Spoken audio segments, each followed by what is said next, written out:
Hello, my name is Dashel. Start up our program. Welcome to Commodities Pro 2K13.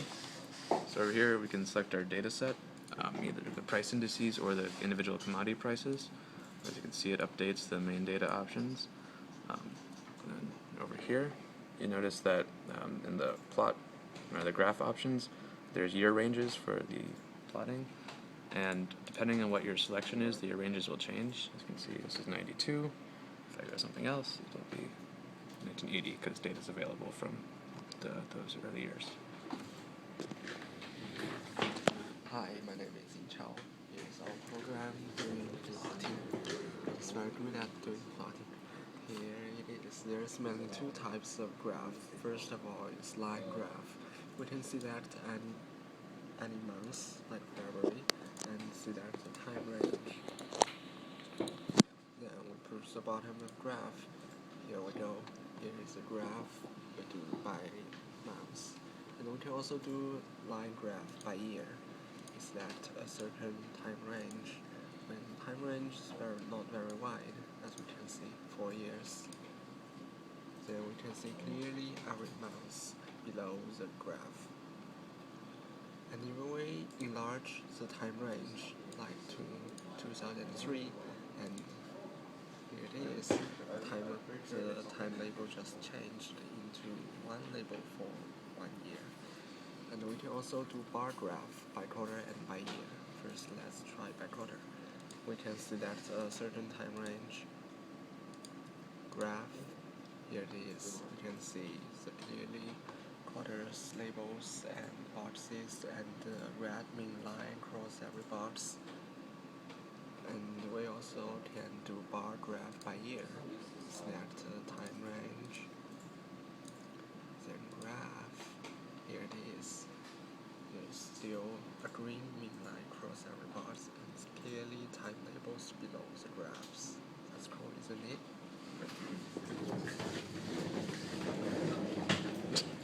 Hey, I'm Marty. So now we're at the price prediction portion of our program. So notice we have commodity price indices selected right now, and that will mean that we don't have a prediction available for that. So a error message will display. But if you do select individual commodity prices, now this window will be allowed to pop up. Notice here we have the restrictions and guidelines for using the price predictions.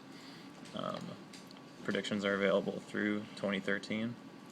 You can select a day that you want a prediction for, select your commodity, hit predict the future, and a price and unit will show up. If you want the units to change, you can select something else that has different units, and hopefully there you go, per kilogram, and it'll show up. And if you want to plot any of these, go ahead and hit plot the future, exclamation point, and your commodity prediction will plot. Thank you.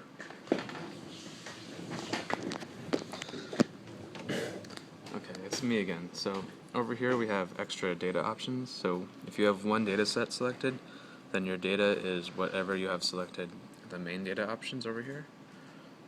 And if you want to add data sets, you select 2 or 3, and your second data set will draw from the same set of data that your main selection is, except whatever you have selected.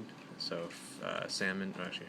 aluminum is selected in the main data options, and aluminum cannot be selected in the secondary data options because it's already been selected.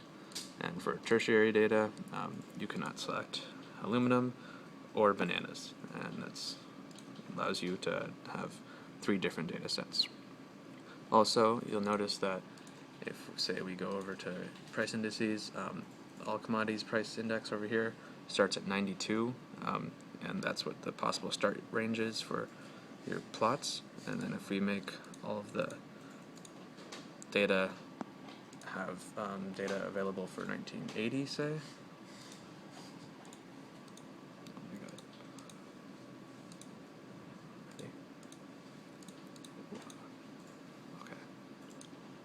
oh, 91, say. Okay, then the starting year will change because there's data available from an earlier period. Also, with multiple data sets, you can plot line graphs of all 3 simultaneously. Yeah, it looks pretty nice. But bar graphs do not support multiple data plotting. And then so if we go down here, notice that you can retrieve data directly from the data set. You don't have to try to interpret the graph. So, the beginning date here is January 91, and it'll grab the data from all 3 data sets from that year. So you have one data set, it'll only grab it from whatever you have selected. And if you want to get a range, let's make it a bit smaller, let's say January to September 91, then it'll grab all those months, or if you want to make it to 99, and then you get a lot more data. This also works for multiple data sets. Yeah. Then, if you notice up here, you can view all the raw data on a spreadsheet, and it takes a little while to load. Just give it a second. There we go, it's still going. There we go. Yeah, so this is all the raw data, and it takes a while to load.